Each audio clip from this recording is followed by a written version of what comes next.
from his... All right. That would be pretty awesome. All right. Okay, everybody. Blood against blood. It's Merlin here, and I got myself and the gang. We got the lovely Indigo. Hi. Got the brothers Troll. We got Troll. Got lesser Troll. Troll the Lesser. And we actually got back from a pretty surprising experience. We just saw Dracula Untold. And yeah, we're going to talk about it. I'll be honest, I thought it was pretty good. That was a pretty fun movie. I thought it was pretty enjoyable. Like, it was a lot better than I was expecting it to be. I mean, we all seem like we actually enjoyed it, I think. Honey, what did you think? I actually really liked it. There was a character, the evil demon guy we're calling Count Olaf for right now. Count Orlok. Basically, Orlok. he's the first vampire. He's the vampire that made Dracula. Yeah, he's pretty awesome.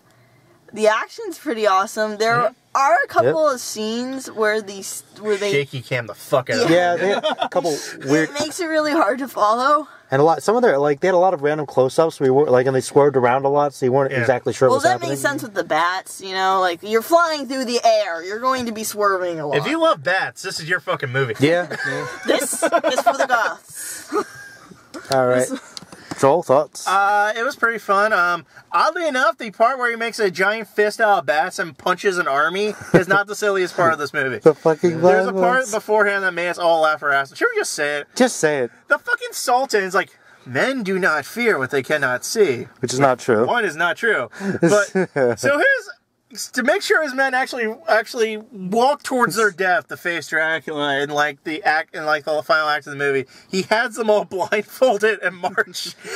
Like, this is the dumbest fucking idea in all military history. Hell, anything. Lost. No, they have arrows. Quick, unblindfold yourself. This is a terrible idea. Well, I bet he was also expecting not to be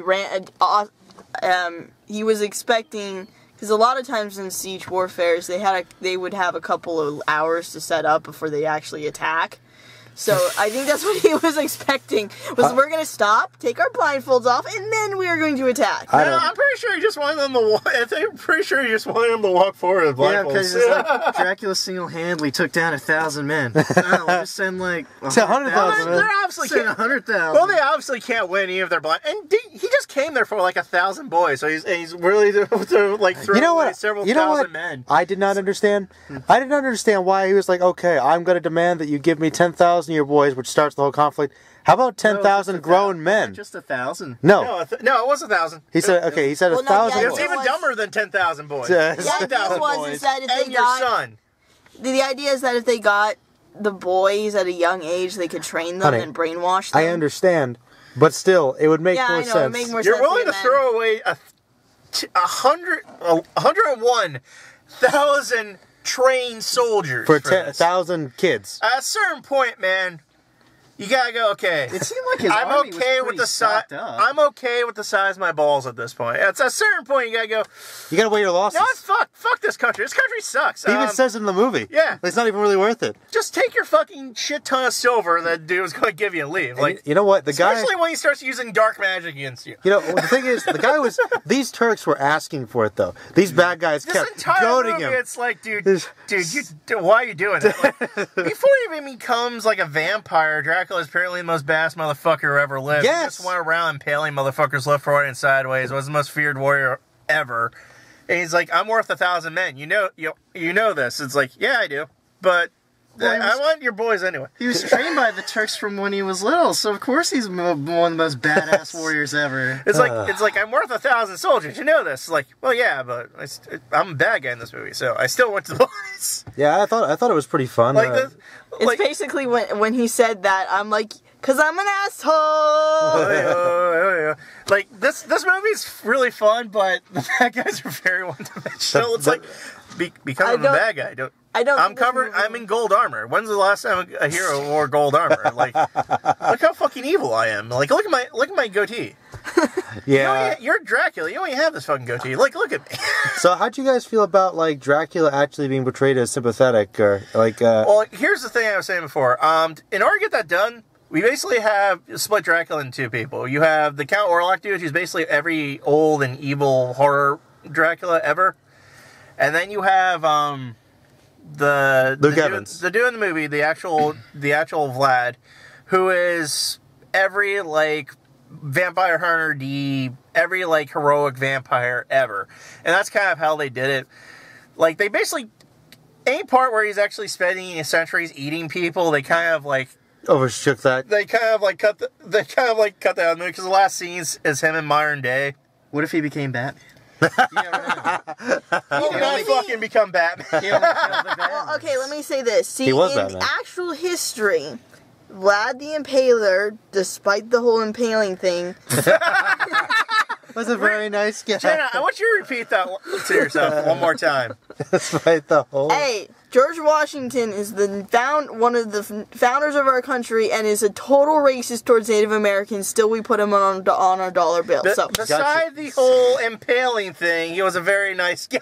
I'm not saying he's a nice guy. I wasn't saying he was nice. I was saying he was a good king. Hey. He was good to his people. Yeah, he was very good to his people. Except for those few that he locked in a church and burned down. They tried to kill him. That was the actual story of Vlad. They tried to kill him. No, I mean in real life. Yeah, and they tried to kill him. No, there was a bunch of group of people he invited to, like, his one thing for, like, a meal. He locked the doors and burned them down. Can I please say what I was going to say, or you just want to continue the conversation right over top of me? Sorry. But the point is, George Washington impaled people too. Of course. Well, he did. He murdered like 1,000 Native Americans. Oh, yeah. Yeah. No, but the idea was that Vlad... Okay, first off, the reason why he burned the villages and impaled people was the idea was to scare off the Turks. Yeah. By murdering a lot of people. Yeah. Well, I'm not saying... There's a word for these types of rulers. They're called draconic. That doesn't mean that they didn't take care of the country. But I think this particular Dracula would be Byronic, wouldn't he? Yeah, he was kind of in between. But, Yeah. No, but in the actual history, he did actually help improve his country. It doesn't mean he was a good guy, it just means he improved his country. Like Ivan the Terrible. He was a horrible guy. But he made sure his country ran for a pretty long time. One would even call him terrible. Well, Mussolini kept the trains going all the time. Hey, Alex, what I'm trying just to making say a is... joke about the funny movie. You don't have to get pissed off. No, you can make the joke about the funny movie after I finish what I'm talking about instead of constantly basically ripping holes in what I'm trying to say. Stop being rude. Stop being rude, man. Stop being rude. So basically, I think what it's playing against is the myth of Dracula against the real life person. Yeah, I do agree. That's with what that. they're playing against. That. They're playing with, like, Vlad the person and what Vlad actually did and all the problems of the actual Vlad against the myth of Dracula. I mean, to be fair, there were a lot of, like, ancient conquerors that did great things. I mean, Alexander the Great, he's great because he, expanded civilization. He also killed thousands and thousands of people. Yeah. But he's, a great guy. Yeah. So, it's... did you see how many cities were named after him? Yeah, Alexander this one. Alexander 2. 3. Conquerors and kings are never meant to die without their hands bloodied. Yeah. Yeah, it's like, that's not what I'm saying. I'm saying, like, that's how they got around the whole, how we make Dracula into a good guy. Yeah, I was okay with it. Yeah, I thought it worked in the movie. They made him sympathetic, but they didn't really glance. They did bring up the fact that he killed, like, thousands of innocents. Yeah, they brought that up. They never up. let you forget that. It's like, he's called Vlad the Impaler in the beginning for the reason. For a reason. Well, he did actually have some guilt about it. At the beginning of the movie, he says, like, I did all this. I want to put it behind me so I never have to do it again. And then people just keep trying to push him to do it again. Come on. No, really. To such an absurd degree. It's like, you guys are just asking for him to murder the fuck. Like, literally, the group that come to get his son, they are practically asking for him to murder the fuck out. They even said, like, that guy was the worst. The captain of the guard guy, the messenger guy, he was, like, straight out of 300. He's like, I really was disappointed. Like, I know you're giving your son to us, but I really wanted some resistance from Vlad the Impaler. And we're just like... 5, just 4, 3, No. 2, Every time they were like, I really... think I turned to Alex and was like, this close. This close. You're this close. Like, you're this close to getting your 1,000 boys and his son shit. You're this close to him going, like, you know what, it's for my people, it's for peace. And then at the end, I'm like, fuck it, I'm just gonna murder all these guys. It's like, you know what? At this point in time, selling my soul to a demon and murdering every Turk I can possibly can, it seems like the right decision. Yeah. Oh, but at the end where he can I? Or can I spoil? Yeah, go ahead. Yeah. Where he basically Yeah, takes spoilers. the Turks spoil the best invade part. the monastery and they pretty much kill anybody that they can get their hands on. Probably a few other things too. The monasteries were basically his family and like a huge chunk of his people. Left. Yeah, like the nobles of the court and their servants. Yeah. So he goes in and he finds the people who are still somewhat alive. And he makes them into vampires. Which is kind of cool, And actually. he pretty much makes an army of maybe 10, 20 people. And they just fuck the Turkish camp up. I have to say, these heroes are pretty one-sided. Yeah, it's like less than a dozen vampires versus an army of several 100,000. They just rip them a new asshole. Yeah. Oh, the part where they're like, because there's this blonde guy, he was probably one of the soldiers from, one of the child soldiers they stole from another country. Yeah. He's got a little braid mohawk. You'll see Kind of look like a Viking dude. Yeah. Maybe they stole him from the Vikings. Yeah. Probably did, actually. That's why it was probably so hard to kill the asshole. Yeah, that guy took a beating. That asshole took a beating. That bastard. No, but okay, so Vlad gets him and impales him. And the thing is that not a lot of other people kind of caught this, I but was trying to steal a car across the thing. Yeah. Ignore the Grand Theft Auto across the street there. Yeah. this parking garage. But there was one boy who actually got murdered by this guy, or was going to get murdered. So Vlad sticks him onto a post and just walks away, and the boy vampire goes. Yeah, he goes up and eats the dude. Yeah. If you like vampires killing people, it's a good movie for you. I think it's one of the better vampire movies lately. These are God mode vampires. They're like Abraham Van Helsing must be the biggest badass of all time. Like this, seriously, this is Castlevania-sized vampires we're talking about here. Like the Dracula in this movie could have gone. I was waiting for the Dracula in this movie. What is a man? All right. Well, you know what? This is where we kind of wrap it up. One more thing. Yeah.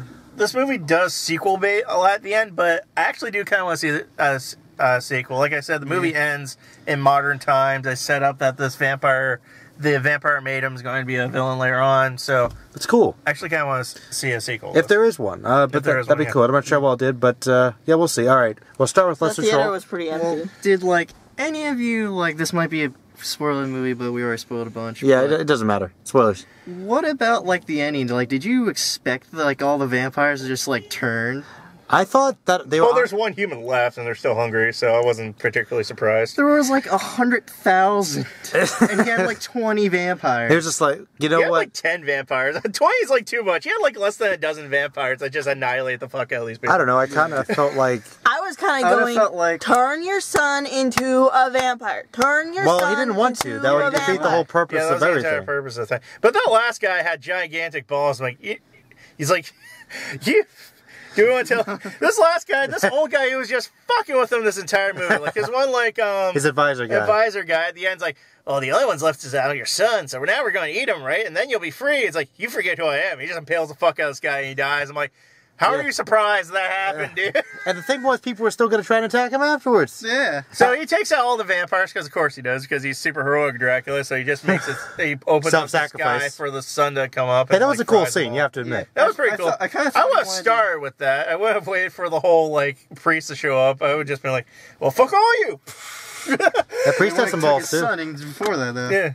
All right. I think he just didn't want his son to see him burn. Well, he did anyway. Yeah, he got the full view. All right, guys, let's wrap it up. We'll start with. Maybe he just didn't want his son to get final burned. thoughts. All right. Final thoughts. Basically, just give your final thoughts, good and bad. Then end with a letter grade. We'll start with Lesser Troll. Really good movie. I'd say high B. High B. All right. Cool. So a BB plus. All right. Yeah. Troll. I give this one a B. It's silly and fun. It's better than Underworld, but it's still that type of movie where you just want to go in and see cool shit happen. Yeah. You don't really have to think too much about the movie. In fact, don't think too much about the movie. It's pretty fun. I give this a B plus, maybe even an A minus. Oh wow. It's one of. Well, he did take his shirt off. Ladies, you will enjoy this movie. Yeah, if you like Luke Evans, you'll like it. That's why she wanted to see it. That's the first time I saw Luke Evans do anything sexy. Oh yeah. Maybe sexy in the Hobbit movie. He's not doing anything sexy in the Hobbit movie. The dwarf is going to do something sexy in the Hobbit movie, but no, but yeah, I like this movie. I kind of enjoy it. I love the Orlok character. I love Luke Evans' character. I like the wife. Yeah, she was like. Did they even give her a name before, like, he met her again? Dracula's wife. I think she had a name. I can't remember. One thing I like about her, like Icarus or something like that. Yeah. But basically, yeah.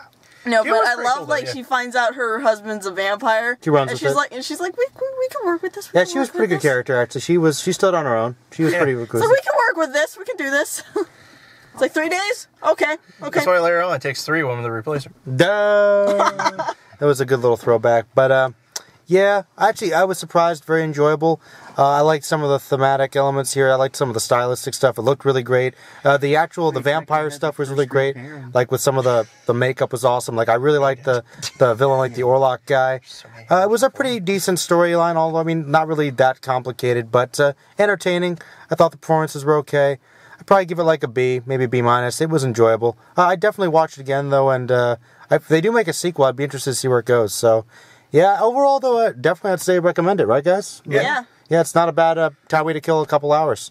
So, yeah, this is Merlin and the gang. Everybody say goodbye. Peace. All right. It's Merlin. Peace out, guys.